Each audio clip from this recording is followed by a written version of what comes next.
ça semble idyllique. Un vaste champ vert, avec des falaises de granit en arrière-plan et une rivière traversant le paysage. Vous pouvez voir des oiseaux volants et des gens pique-niquant, mais soudain, un cri perce les rires. Non, vous n'êtes pas en train de regarder un film d'horreur. C'est ce qui est arrivé à un visiteur qui a trouvé une main coupée dans le parc national de Yosemite.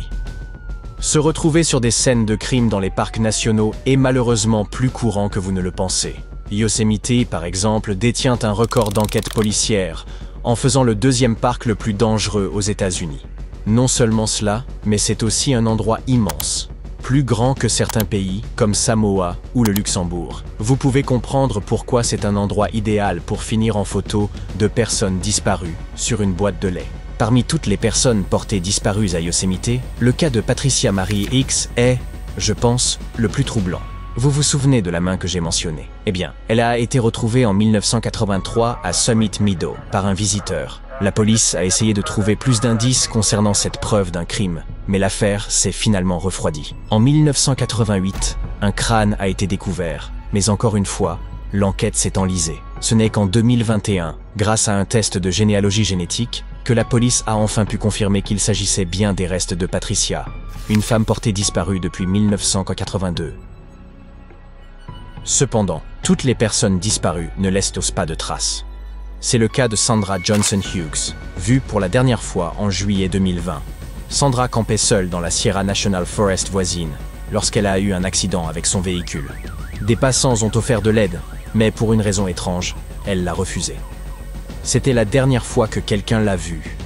Toutes ses affaires étaient encore à son campement, à l'exception de son sac de couchage, retrouvé à 4 km au nord de l'endroit où elle a eu son accident. Sandra n'est pas la seule personne encore recherchée par la police. En fait, il y a plus de 30 affaires non résolues de personnes disparues, rien qu'à Yosemite. Y compris une personne qui s'est séparée de son groupe en 2011, au sommet des Upper Yosemite Falls.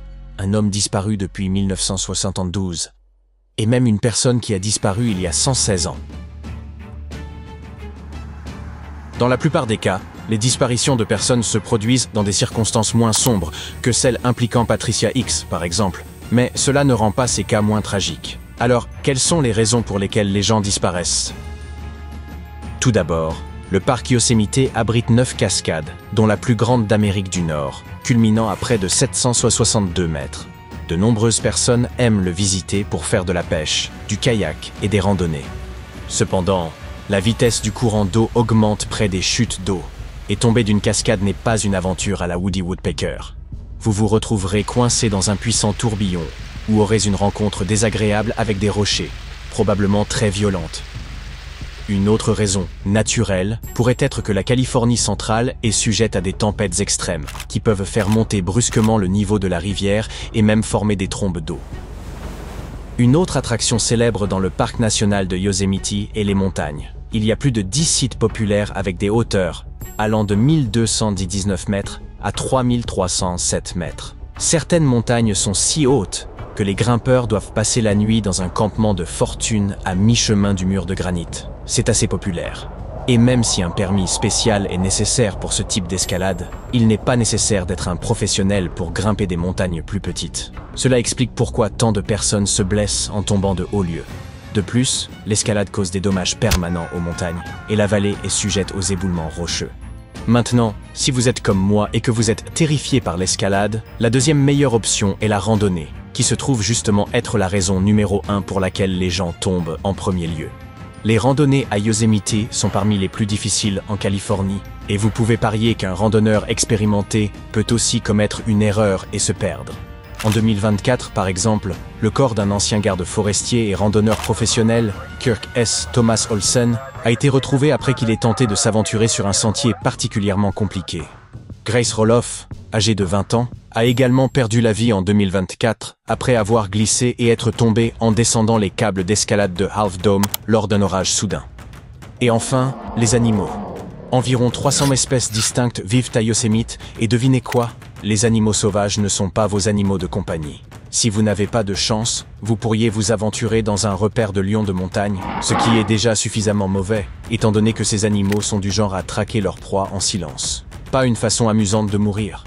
Mais ceux dont vous devriez vraiment avoir peur sont les ours noirs, Ils mangent généralement seulement de l'herbe haute et des baies, mais ils entreront par effraction dans votre voiture, tente ou loge s'ils sentent de la nourriture. Et contrairement aux cougars, les ours noirs n'ont pas peur des humains.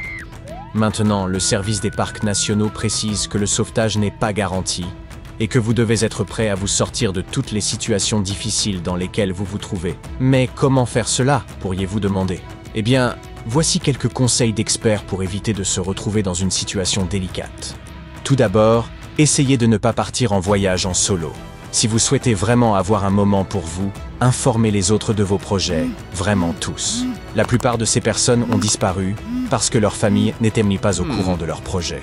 Deuxièmement, emportez toujours un sac de secours avec des articles tels qu'une lampe de poche, une boussole, un couteau, un outil multifonction, une paracorde et une couverture thermique. Rappelez-vous, vous n'êtes pas Bear Grylls, et la vie réelle n'est pas un épisode amusant de Naked and Afraid.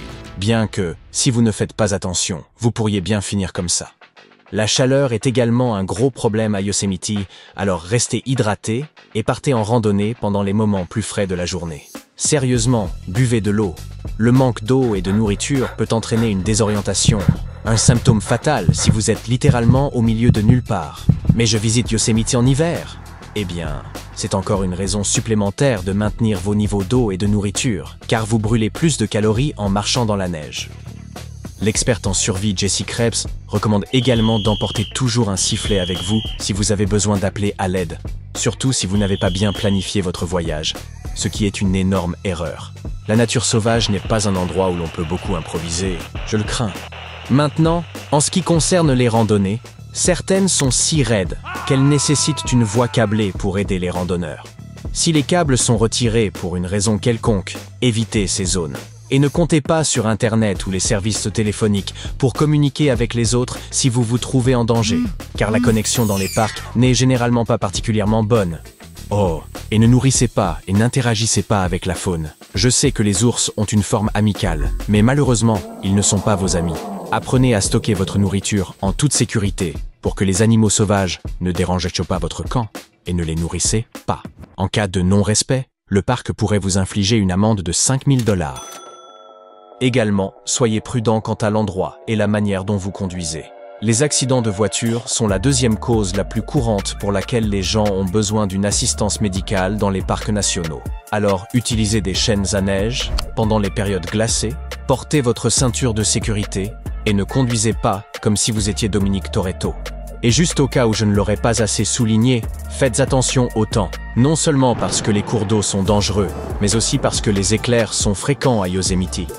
Un éclair pourrait ne pas vous frapper directement, mais il peut frapper un arbre, provoquant un incendie ou le faisant tomber. Un orage peut déclencher des glissements de terrain ou rendre une ascension glissante, comme cela est arrivé à Grace Roloff.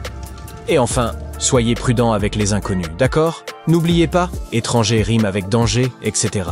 Eh bien, c'était sûrement amusant, léger et pas du tout terrifiant, n'est-ce pas? J'espère que maintenant, vous serez méfiant envers les inconnus, la nature et tout ce qui se trouve entre les deux. Restez en sécurité, soyez intelligents à ce sujet et profitez du parc.